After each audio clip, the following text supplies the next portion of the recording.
Really fast, give it up for Luis. I appreciate you squeezing me in, even though I came in late.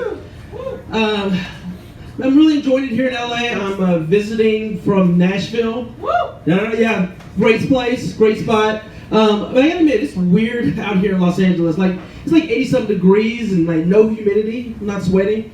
I see guys in beards driving pickup trucks, but no Confederate flags. I'm like, what's going on here? Like, the other day I was walking and a guy in a truck waved me forward, and I'm like, what's your game, man? What are you trying to do here, man? What's happening?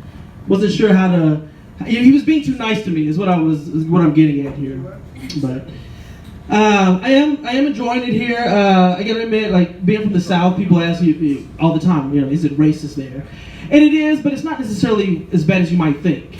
But that said, I do have a nice little, maybe a racially uncomfortable story that I think would be appropriate for a stage here. A couple weeks ago, I was watching the UFC fight. It was nice, enjoying it, and this guy sits next to me, and he's chatting, we're talking, and then he turns his head, and he has a swastika on his neck. Oh, God.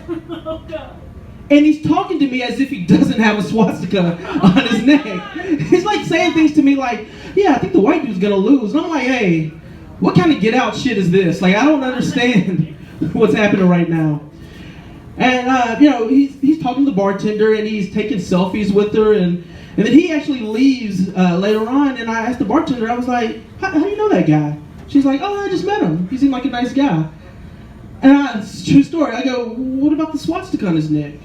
Like, swastika? She takes out her phone, looks at one of the selfies and goes, I didn't even notice. How could you not notice the giant white power symbol on the side of his neck?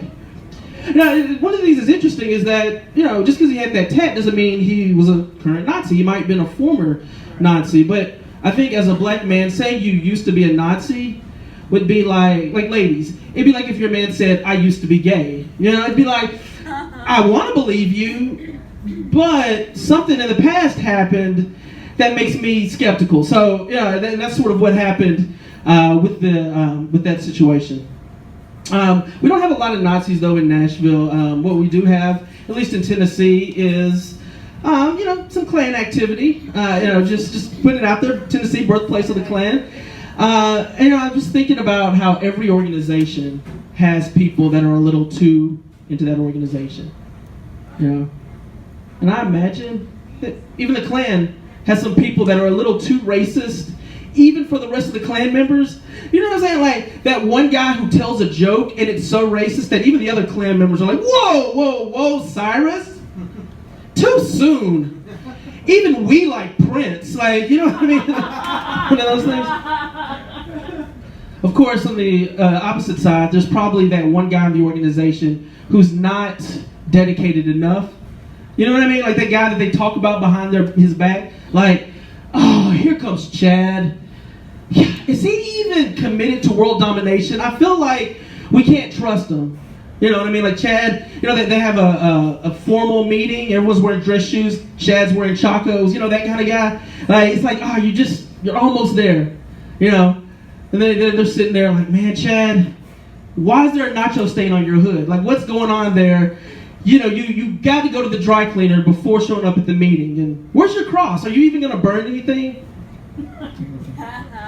I'll get out here on this note. A couple weeks ago we had Mother's Day, and I was just talking on the phone with my mom, and I started to think about my favorite mom currently. And y'all may have heard about this. There's a woman in Michigan who's taking credit for the Patriots Super Bowl victory. She gave birth at halftime, and she decided to name her son after Tom Brady. And at that moment, the Patriots scored, which led to their comeback. Now, the weird thing is that she already had another son and named him after former Cleveland Browns quarterback Brady Quinn. Now, if you're not a football fan, that is amazing. Like, if I put it in Kardashian terms, it'd be like if your little brother were named after Kanye, but you were named after Ray J. Like, that's basically what happened there. That's what's going on in that family relationship. Like, put it in the 70s R&B terms, it'd be like if your little sister were named after Diana Ross, but you were named after the triangle player for Casey and the Sunshine Band. Like, that's basically the situation there. So that's my time, guys. Appreciate it. Thank you.